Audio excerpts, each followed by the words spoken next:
Bom dia, sétimo ano. Vamos começar hoje nossa primeira aula. Nós vamos estar estudando um pouquinho sobre substâncias e misturas e sobre transformação química, tá? Então, vamos lá ver o que é substância e o que é mistura. Então, o que é substância, né? A substância é quando nós temos átomos que se juntaram. O que são átomos? Átomos é a menor partícula existente, tá? Até hoje a gente não conhece uma partícula menor do que o átomo. E tudo é formado por átomos, tá? Aí os átomos vão formar as moléculas e as moléculas vão formar as substâncias. Então, por exemplo, o hidrogênio, o fósforo, o oxigênio, o nitrogênio, são todos átomos, né? Que formam moléculas que vão formar substâncias. Para que esses átomos formam substâncias? Eles precisam se juntar para se estabilizar na natureza, tá? Por isso que eles não ficam sozinhos, tá? Os únicos que ficam sozinhos são os gases nobres que a gente tem na tabela periódica. Depois vocês pesquisam lá no Google, né? Tabela periódica. Vocês vão ver a última coluna, assim, eles não se misturam com ninguém, por isso que eles são chamados de gases nobres. O hélio, o xenônio, o neônio, por exemplo, são exemplos de gases nobres.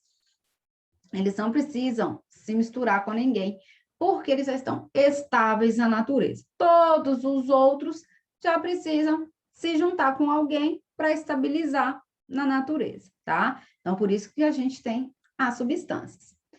Então, nós temos substâncias simples e compostas. Bom, qual que é a diferença? A substância simples, a gente vai ter apenas um elemento químico constituindo ela. Então, no caso, como eu coloquei, o gás hidrogênio, eu só tenho o hidrogênio, H2, ou seja, eu tenho duas moléculas de hidrogênio.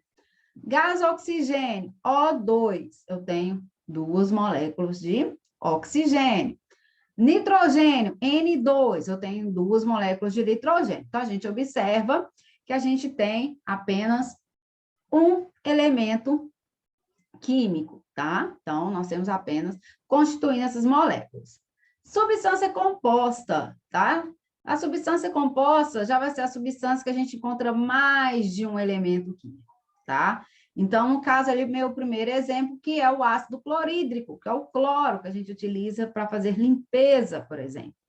Ele é composto pelo hidrogênio e pelo cloro, que é o Cl. O L ficou ali embaixo, tá? Então, nós temos dois elementos químicos. Então, é uma substância composta. No caso da água, H2O, eu tenho dois átomos de hidrogênio e um de oxigênio. Então, eu tenho o hidrogênio e o oxigênio. Então, é uma substância composta. Gás carbônico, eu tenho um carbono e o oxigênio. Então, é uma substância composta, tá? Então, substância composta, dois ou mais elementos químicos, substância simples, apenas um elemento químico. Essas substâncias, elas podem se misturar. Água com sal, água com açúcar, água com óleo, por exemplo. A água é uma substância, o sal é uma outra substância. Então, eles podem se misturar. A água é uma substância, o óleo é uma substância e eles podem se misturar, ok? Como que a gente classifica essas misturas? A gente pode classificá-las em homogênea ou heterogênea. A mistura homogênea é aquela mistura em que as substâncias se misturam, mas a gente depois não consegue identificar qual substância que é. Um exemplo, eu coloquei aqui a água e o sal. Então, o sal dissolve totalmente na água e depois que se mistura, eu não consigo identificar o que é a água, o que é o sal. A mesma coisa a gente consegue perceber com água e açúcar. Eu consigo, a açúcar dissolveu totalmente ali na minha água. Depois não consigo identificar o que é água, o que é açúcar, sendo ela totalmente diluída, tá? Ela dissolveu totalmente na água. Então, ela assim, é uma mistura homogênea. Aí, por exemplo, eu estou lá fazendo, né, uma limonada, por exemplo, coloquei lá, fiz o limão, fiz água, limão, coloquei açúcar. Só que eu coloquei tanto açúcar que eu consigo ver açúcar ali no final do copo. Então, é uma mistura heterogênea. Eu consigo ver o suco e eu consigo ver açúcar. É a mesma coisa, por exemplo, com o leite. Então, eu peguei o leite e depois eu coloquei açúcar. Eu consigo ver açúcar lá no fundo. Ela não dissolveu totalmente no leite, então, é uma mistura heterogênea. Água e óleo. Então, eu, quando misturo a água e o óleo, eu consigo ver depois essa mistura a água e o óleo. Então, é uma mistura heterogênea. Se eu colocar areia aí nessa mistura, aí eu consigo ver a água, eu consigo ver o óleo e eu consigo ver a areia. Então, se eu consigo identificar quais são as substâncias que estão na minha mistura, é uma mistura heterogênea. Se eu não consigo identificar o que está naquela minha mistura, é uma mistura homogênea, tá? Então, por exemplo, vocês estão fazendo um achocolatado de vocês. Acordei de manhã, tal, vou tomar aí um leite com Toddy, um leite com Nescau. Fui lá, coloquei as medidas bonitinho, né? Que a embalagem pede, 2 colheres para 200 ml. Dissolveu bonitinho. Dissolveu tudo. É uma mistura homogênea. Ali eu não consigo ver o leite nem o pó do achocolatado. Mas eu exagerei. Eu gosto dele muito forte. Foi em 200 ml, eu coloquei lá 5 colheres de achocolatado.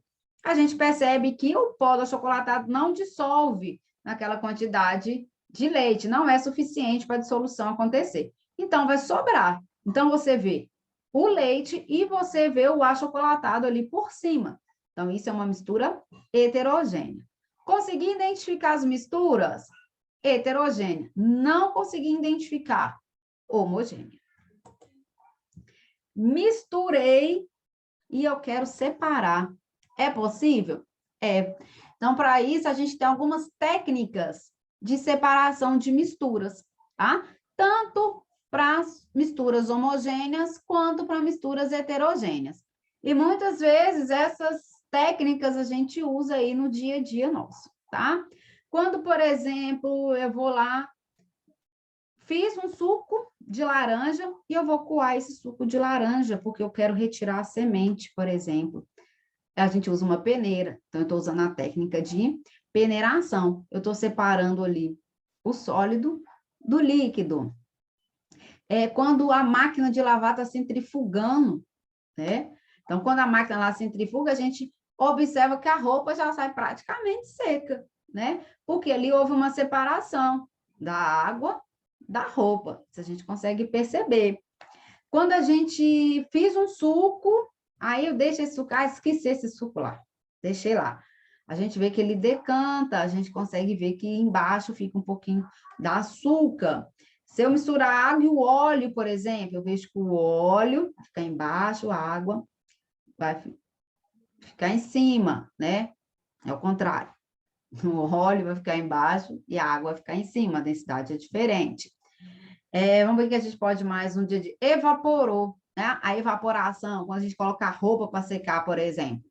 Quando a gente coloca a roupa para secar, é uma técnica de separação. Estou separando ali realmente a roupa da água.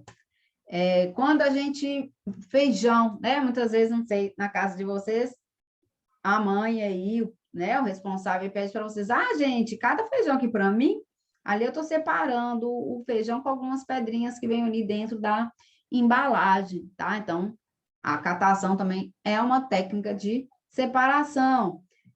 Filtração, a gente usa um filtro, por exemplo, para coar o café, é um exemplo de técnica de separação. Então, nós temos várias técnicas, tá, de separação. A gente consegue, sim, separar as misturas. Por exemplo, a água e o sal. Consigo separar água e sal? Consigo. Eu coloco aquela água, por exemplo, no sol. É um exemplo de técnica de evaporação. A água vai evaporar, porque ela tem um ponto, né, de evaporação diferente. A gente chama de ponto de ebulição. É menor, então a água evapora e o sal fica ali no fundo do recipiente, tá? Então, nós temos várias técnicas para tá? Separando essas substâncias. Então, nossa aula encerrou aqui, tá? Então, daqui a pouco a gente está na segunda aula de ciências.